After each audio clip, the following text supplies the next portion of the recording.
Well, he graduated, got his license, and became one of the youngest realtors in the state.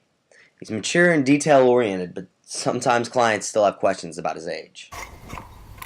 The smarter and nicer people will ask me how long I've been licensed. The answer to that question, about a year. His superiors seem pretty sure of his future already.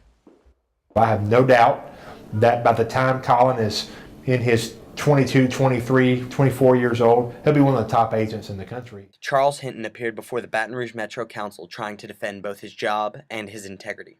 He stood accused of violating open meetings laws. I've never participated willingly or knowingly in any meeting that I would consider to be breaking the law.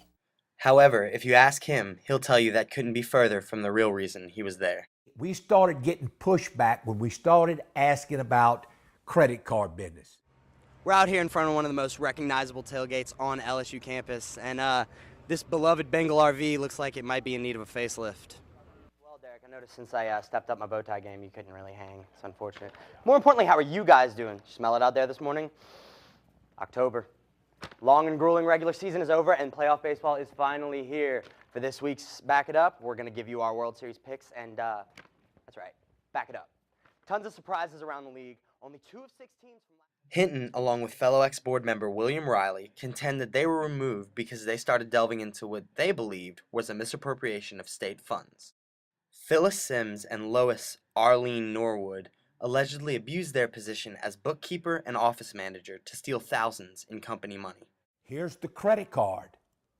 Y'all go to Marksville to the casino for the weekend, all expenses paid on the cup. And today we're going to look at this season's rookie crop, give you our picks, and, of course, back it up. Start with newbie, Mike Glennon. This kid has a cannon and, at least according to Shiano, has been openly competing for the starting job since day one. He's getting the start over Freeman, who came into the season on shaky ground, 1 for 5 at the end of last season, new coaching staff who inherited him. More often than not, that means a change is coming. Look for Tampa to start shopping Freeman around the league. Moving on to guys not making their first start, Geno Smith looked improved in Sunday's win, 300-plus yards, 2 touchdowns, 2 picks, but didn't take any sacks. A huge win for that Jets O-line. Looks like Geno has found some continuity with Santonio Holmes in the receiving corps, but penalties are killing this offense. 20 penalties for 168 yards, a football field and a half. That sloppy play, Jets. Got to clean it up or it won't matter how well Geno plays. On the other side of the sideline Sunday, E.J. Manuel did not have his best performance. 19 for 42, stayed clean in the INT column. I think everyone has conceded it's Manuel's spot to lose, even when Cobb comes back, but ultimately, they have to put more around him. Jets brought the pressure, and Manuel could not handle it. 1 for 10 when the Jets brought 5 or more, 1 for 8 when they brought a D-back. Translation, Bills O-line cannot handle the blitz, Manuel can't work the pocket. Both are going to have to start to happen for Manuel to see some success in Buffalo.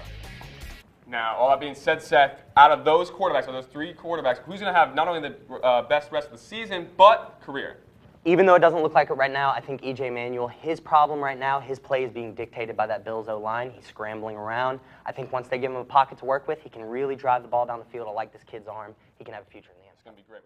So far, the only person I've found taking Furman, even with almost 7 touchdowns, is a woman who thought we wouldn't run up the score. It's 47 points. Do you think LSU will be Furman by more than 47? No, hopefully they'll be gentlemen and stop at 47. There were definitely some tailgaters I talked to who couldn't care less about the spread on the game. 47 points last I checked. Hey, who cares? We're here for the party. Sounds like it's going to be a close one.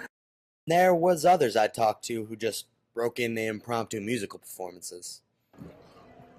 Sing it. Yeah. So when I get out here on the streets out here, they don't help me out.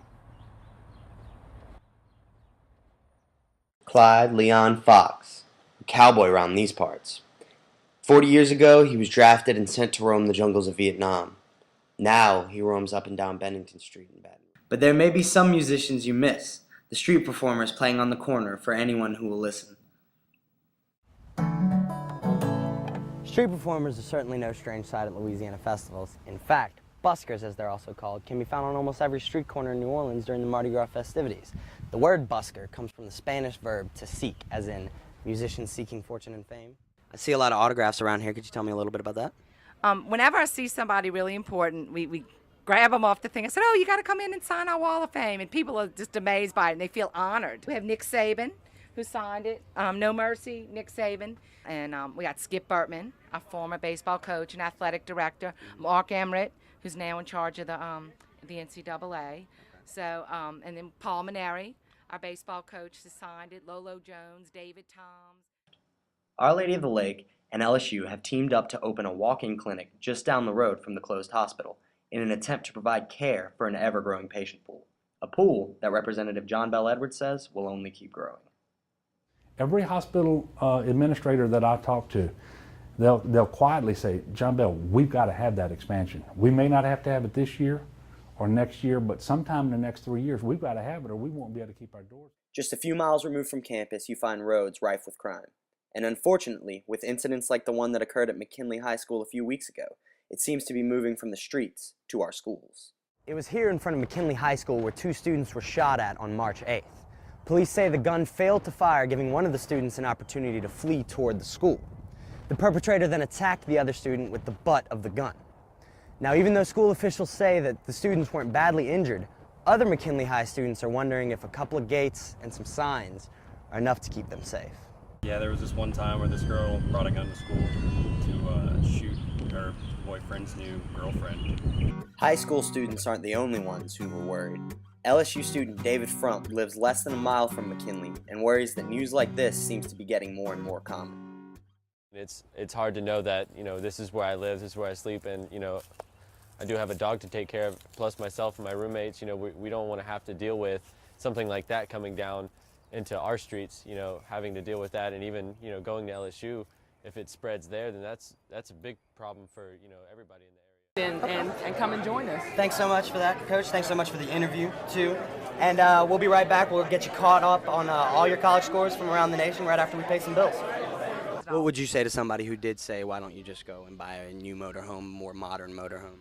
Well, it's not about being modern and having all the luxury. It's about memories. Further tragedy sent Cowboy spiraling.